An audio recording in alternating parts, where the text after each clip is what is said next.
can't take it anymore. Where was I?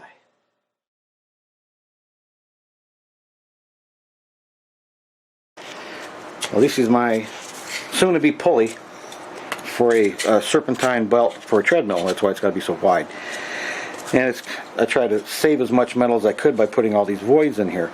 But because they're narrow channels and such, I don't want the sand shifting around. I'm hoping I can get a good pour out of this, but it's got to be tall.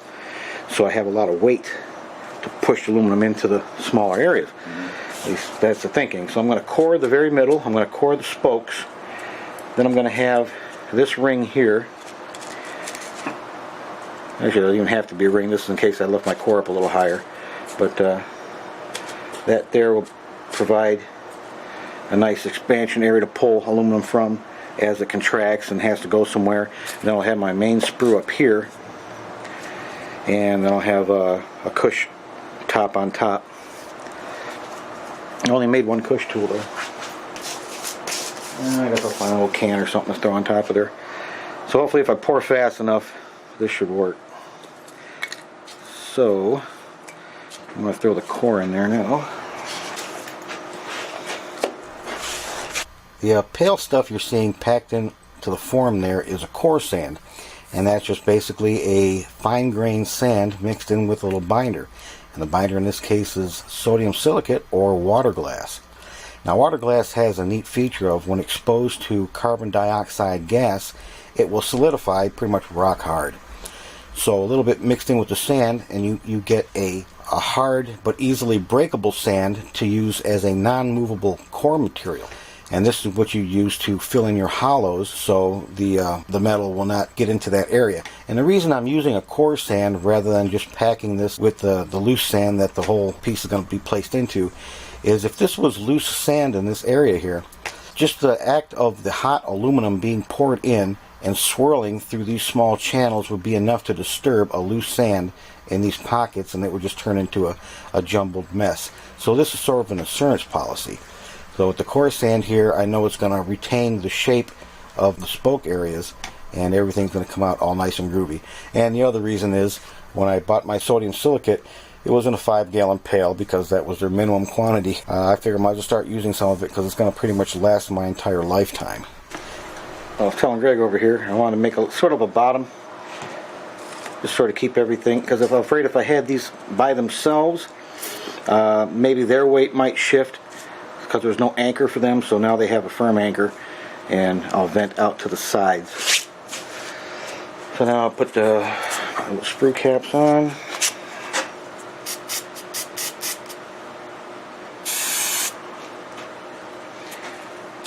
And that one.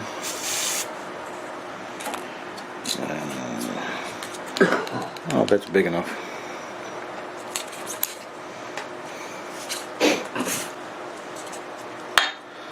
So I'll let the glue set a second.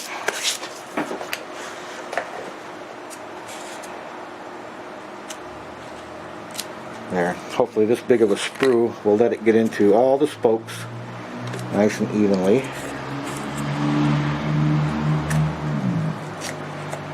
And then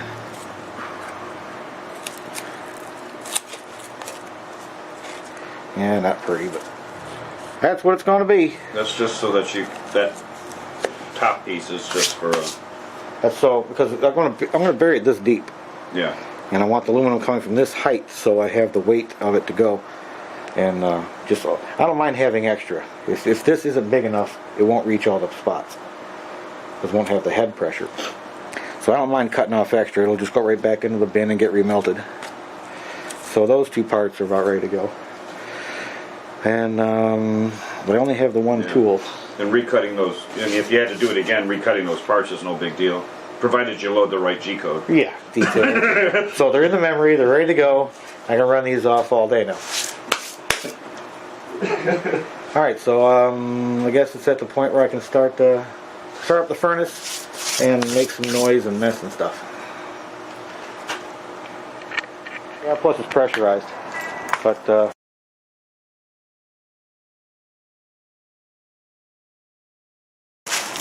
natural gas is just right here, ready to go, and I don't have to start with. Get out of the way! Oh.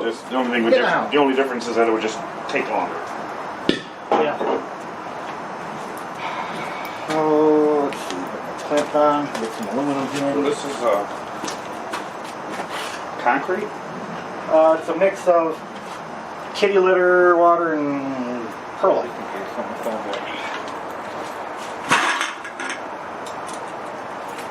Got scrap, we got can, got my muffin pan out. Isn't that a different kind of metal though? Yep. But for this kind of part, the mix of cast and the cheap stuff, it'll work out fine. It doesn't really have to hold anything intricate or... So anything like a gear, for instance, would Right, require. I wouldn't touch it with a gear. Yeah. No, what I mean with if you use cans and that kind of stuff to make a gear, it would just break, right? It would mush, it'd be too soft. Yeah. Plus I like five.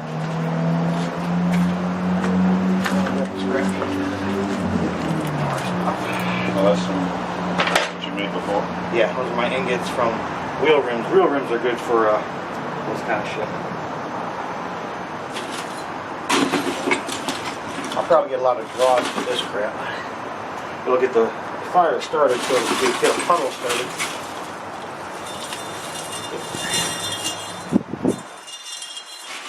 Kind of like kindling.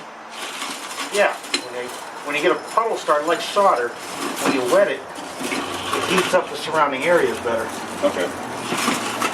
So if I got a little puddle to dip more aluminum into, you won't have to just sit there touching the sides in a couple of places, taking forever. You can just pick up the heat from that. Help keep heat in. Good.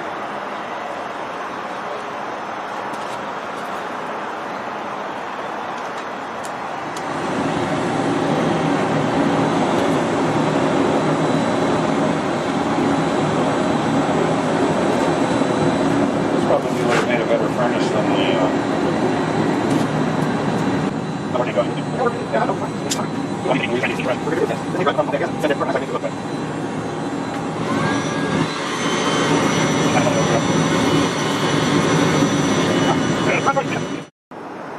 Really?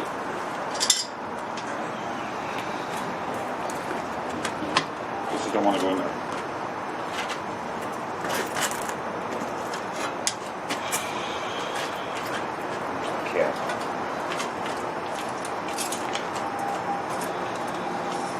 Yeah, way more than I needed.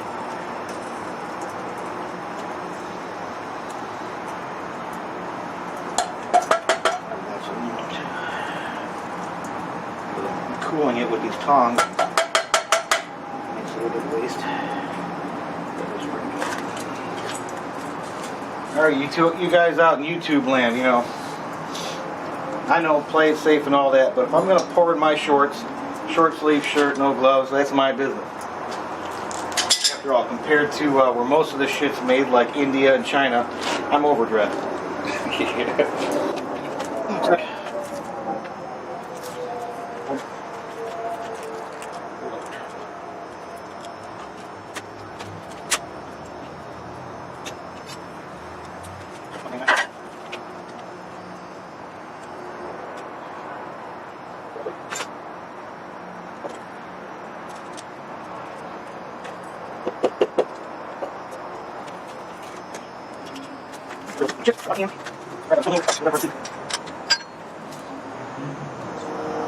Yeah, it's still nighttime. Deal with it.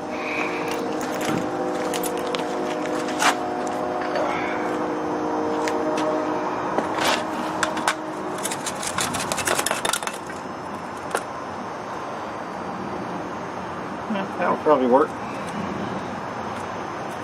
All the vents filled up, which is good.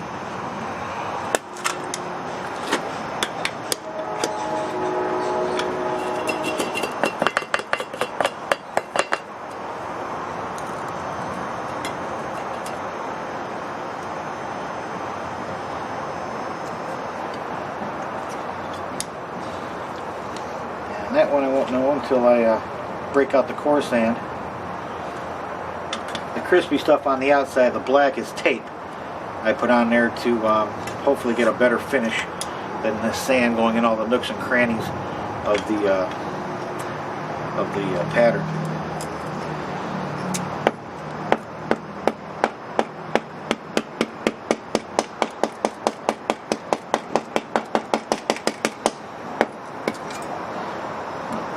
out, it looks like. We'll let those cool off. We're going to go in the garage. So,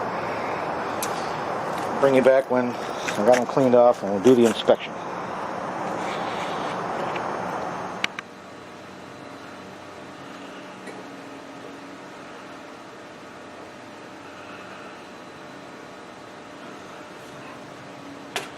These come out. The aluminum looks pretty good. The cross section of the sprue, nice and shiny. No voids or inclusions. And yeah, it's not uncommon to have your sprue in waste metal. Actually, way more than the part. Suspenders and belt was my thinking on this. That's why I had both a high head pressure and the multiple straw vents, which I think worked out wonderfully. Got all the way through. The only issue was the coarseness of the finish on the foam, and that, of course, was all my fault. Once I work that out, or start using normal patterns, I should be groovy. But the parts came out pretty good. So, deciding which one to start with first, and I think I'll probably do the lathe work. I've had enough playing on the mill.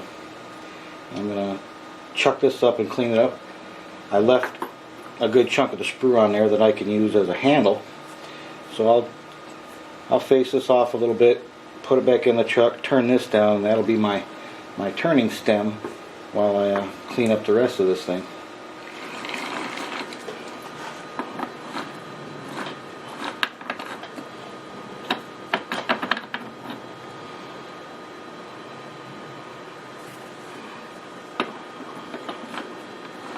That's right, I can't get through that hole anyway.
Now the pulley, remember, is hollow, and so this is really only gripping on the face of the hub section, so this is not solid all the way through at that joint. That's why I don't want to go any narrower and lose my hold on this piece.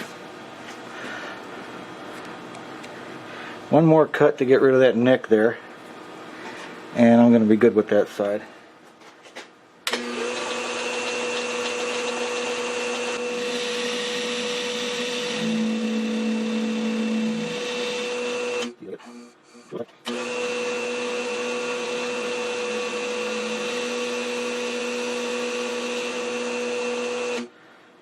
I can hang with that.